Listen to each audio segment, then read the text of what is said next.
Good morning, good evening, good afternoon, ladies and gentlemen, citizens of YouTube. This is Pastor Dowell. I'm reading emails this morning, and of course, a lot of it has to do with the nature of what's going on here in the American society today. There's a lot going on around us, and of course, more than anything, I actually had someone, he claims to be a Confederate, concerned citizen. He respects my opinions. That's what he said. He respects my opinion, but he totally disagrees with me and my stance on the Colin Kaepernick protest. And I said, that's good. First of all, let me try to educate everybody out there. I realize that to a lot of you out there, truth makes no difference whatsoever at all. You don't care. You don't care whatsoever at all. You value your opinion above facts. And you know what? In America, that's your prerogative. I spent 10 years in the United States military, jumping out of airplanes, rappelling out of helicopters, and fighting for your right, your constitutional right for freedom and liberty and freedom of speech. I did that, and I get it. I comprehend it. Words can hurt people if you allow them to. Did you hear what I said? Now, there are a lot of things that people say about me on this internet. I can tell you emphatically that 100% of the accusations that is pointed towards me here and on the internet is 100% false. All of them are lies. But guess what? I may not agree with the way that they are commenting, but I support their right to comment. I really truly do. In this country, we have freedom of speech, and some people exercise it. Sometimes it's in deceptive forms. Sometimes it's in injurious form. Sometimes people are just flat out devils and they can't tell the truth. Sometimes it's truthful. You may not like what people say. I may not like what people say. But I support their right to say what they want to say. It's up to you. You have to pick and choose and believe what you want to. That's your prerogative. It's your constitutional right. Not only that, it's your God-given right. But I'm going to try here quickly here before I go up and start ministering on this Shabbat to try to bring a little bit of comprehension and understanding. Listen to me very close. Now, mind you, when I say this, I am not trying to win you over to my opinion or facts. I'm not even trying to gain you. All I'm doing is presenting to you an alternative perspective and point of view. That's what I'm doing. That's all I'm doing. I'm not trying to garner favor. I could care less if you believe me or don't believe me. You're going to find out with whatever you're doing, because no matter what, you're going to eat the fruit of that way, be it false or be it true. None of my business. That's yours. All right? So I hope that you can understand the level of intelligence that I'm coming from. Colin Kaepernick did a peaceful protest in which no one was injured. Can we agree with that? Now, people's feelings may be injured because they feel like that America itself is under attack by this black man. Mind you, the hypocrisy is scathing in this country. I want to lay out some facts for you that you can all agree. If you got anything that can combat that can rebut that and actually do it soundly and civilly and intelligently, let's have this dialogue. Let's have an intelligent dialogue. Colin Kaepernick decided to sit down. He decided to take a knee in protest of the police brutality and the murder of innocent black men, which is a systemic murder rate in the United States of America. I realize, because I've lived outside the United States of America and I have traveled much, I know the sentiments of what other countries think and say and believe about America. I'm not blinded to it. I know clearly, just like a lot of soldiers who are over in Afghanistan. They're not there because they want to be. They're there because they signed a contract. They made an agreement. And they're over there. And the United States Army puts them under duress that if you violate and void this agreement, we will give you a dishonorable discharge no matter how much you disagree with guarding those poppy plants over in Afghanistan, to bring in and ship in all this heroin over in the United States of America that's killing people. Now, why did I say all that? Because I'm trying to make an impact on your mind, getting back to Colin Kaepernick. No one was injured. No one was hurt. Now, people's feelings and emotions are injured and hurt, but they're not bleeding. as a soldier, and you as an American citizen should be supporting that man's right to protest. All right? Meaning you don't like it. But just because you don't like it don't mean that you start going out and start calling people racist names, being a bigot, just because you don't like it. He is exercising his freedom. And I will say this. Here's the hypocrisy of the NFL. Ray Lewis was up on charges for double homicide, double murder. Apparently, some way, somehow, he gets acquitted.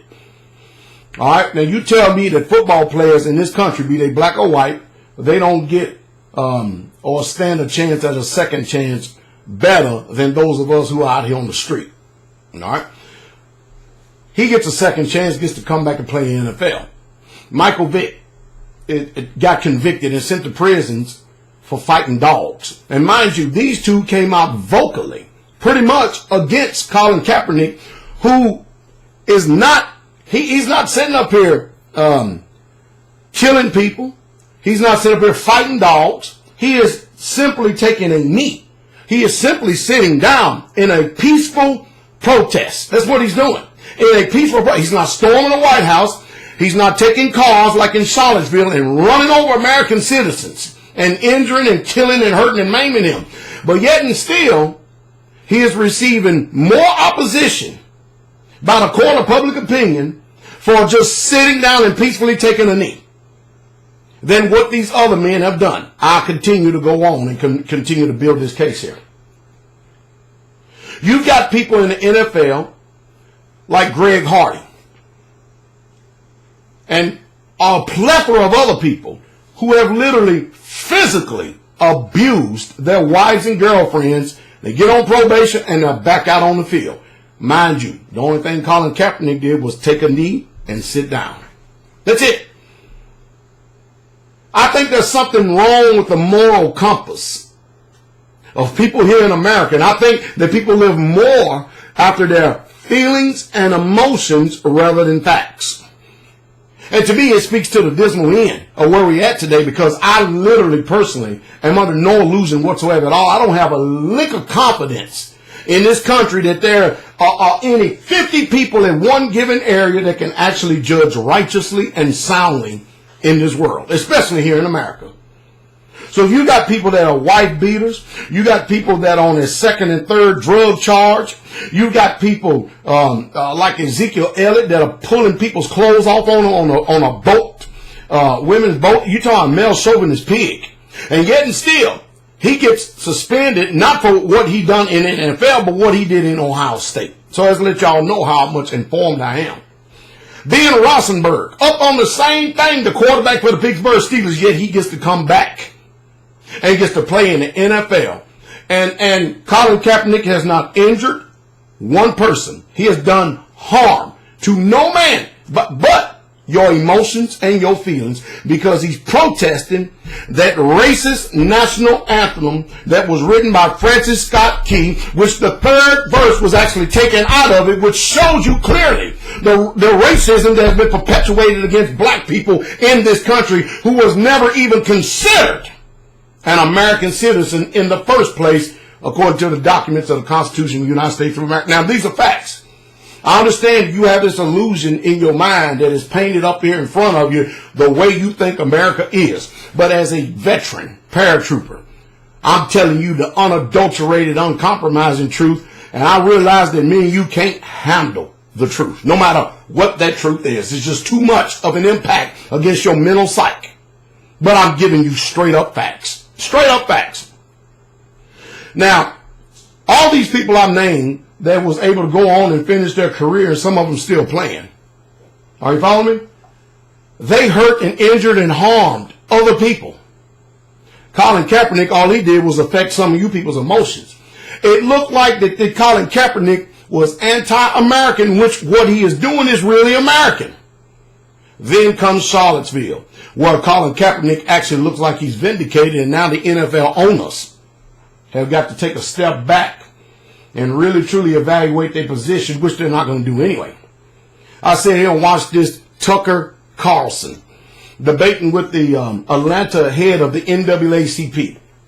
And he tried to paint a picture that Colin Kaepernick as well as the owners, where the owners were not racist by not hiring Colin Kaepernick. And of course, what went out is that Tucker Carlson at Fox News was painting the narrative that how can the NFL be racist when 70% of them, the people that are in the NFL, are black people. I said, boy, I wish he'd had me up here for this one. But see, what they do is they get people on there, they know that they can dominate by their speech. They know that they can rule and control, but I'm not one of them. And I sat up there and I said to myself, oh boy, I hear this one, but you have to wait until he ventures, because as soon as he did that, he's supposed to be staying on topic, but the first thing he did after he found out he couldn't get through on the answer, he spins it over 70% of the children in black communities born in this country are born without actually fathers actually being the head of the house at home. See, that's one of the attacks right there. So I said to myself, I said, isn't that something? So I didn't have nobody else to talk to, so I talked to my wife. I said, that's something. And Sister Carol asked me, well, how would you answer that question? I said, oh boy. I said, you see, I'll answer it truthfully, but they don't want to hear that, because see, he the one that went off topic to try to paint a narrative to get you to agree with his position. My rebut or my coming against that would have been this. Well, the founding fathers of this country and the majority of the people who wrote the Declaration of Independence, the Constitution, and the Bill of Rights, they were all slave owners. They were all white. Just like in the NFL. 31 out of 32 slave owners are, in fact, white. Only one is redefined after that term called Middle Eastern, the one who owns the Jacksonville Jaguars. During the days of slavery, all the owners of those plantations were white that framed the Constitution of the United States of America. It wasn't no 70%. 98% of the people they had owned their plantations were black people. And the other 2% that was on their plantations were actual white masters that carried guns and whips in order to chasten the ones that they call in transgression. Now in the NFL, you got 31 white owners, and you got 70% black owners, and you got other 30%, which are head coaches, and players who have to be on the same field. So you still got the same systemic problem. And you can dress it up and call it not systemic racism all you want, when in fact that is truthfully what it is. It's systemic racism. And I'll add this again. You see, most of us will never be able to comprehend the plight of other people unless we put ourselves in their shoes. Reverse slavery and the heinous crimes that was done by white people in this country, put that history up there and let the black people be in charge and the white people on the edge of the whip, and let's see how your opinion will go from there. You see, that's the only reason and the only way. Just like the book says, consider one as yourself. That we can't do that today because we're blinded to our own ideals, our theology, and whatever we pick and choose, cherry pick and choose to believe. Now, I just got finished laying out some facts, period. I totally disagree with Ray Lewis and Michael Vick. Totally 100% disagree with their position. And since neither one of them are playing, it really don't matter anyway. Their opinion is just like anybody else's, but yet and still they have an effect on the ownership, especially that of Baltimore Ravens. I also totally disagree with Colin Kaepernick's uncouth girlfriend painting the owner as a racist. All you have to do is pay attention to their action or inaction, and it'll let you define who they are regardless of what she says. Then that the Django Unchained situation, I totally disagree with that. You can't get nobody to bet. I wouldn't even hire you, even if I was racist or if I was just being discriminatory. I wouldn't do that. The NFL is an $18 billion a year industry. That's a lot of moolah. And it's heading on up real fast, quick, fast, in a hurry to $26 billion in the next 5 years. But the collective bargaining agreement and the contract negotiations are coming up in 2021. And I guarantee you, we may be without the NFL regardless of what the court of public opinion say anyway for the next 2 or 3 years after that contract negotiations right there, because what's going on in this country is crazy. Now look at this. Charlottesville. They also asked me about what do I think about the removing of history of these statues in this country. I said, you ought to leave them up.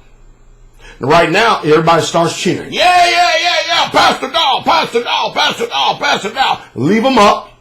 But right next to it, put one of those nice plaques that are engraven in stone or engraven in metal, and tell the history of that slave owner and how that they were having sex with little bitty black girls at as early as 8 and 9 years old. Put that up there too.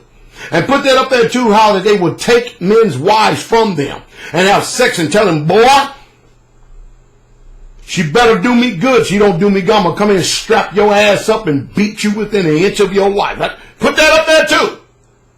And then let that in itself be the judgment, rather than just painting a rosy picture and just trying to play it down that America, we have our problems. And slavery is a big blot on this country's history. Yet we still shouldn't erase it. No, we shouldn't ever erase it, because I don't remember ever growing up in the white junior high school and the white high school I went to, I ain't never heard nothing about.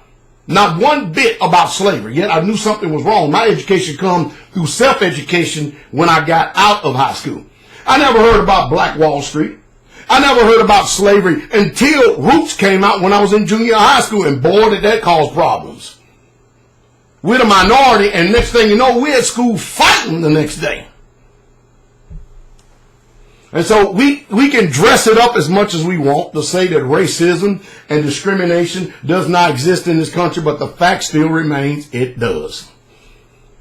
My personal opinion, I hate racism flying under the radar perception. I hate discrimination. I don't care if they come from black groups or white groups. I mean, I am a Hebrew Israelite, but I'm not like these damn ignorant, boot-licking, sorry, Power Ranger-looking people that you see out on the corner cussing folks out, trying to tell them they can't have salvation, when the truth is they're the ones going to be lifting their eyes up in hell. I totally dissent against that. They're nothing but a bunch of Edomites, every single one of them. And I have a very diverse congregation to where we are just about, I mean, we have diversity. It's just unbelievable diversity that Straightway is. So people can call it what they want. Listen, again, I'm not here to try to sway or persuade your mind. I'm just giving facts. That's all I'm doing. That's all I'm doing. I don't care what you choose to believe or don't believe. But one thing about it, you're going to feel the brunt of what you believe, be it positive or negative. I'm not here to sway your mind on that. None whatsoever at all. None. You can believe what you want to believe.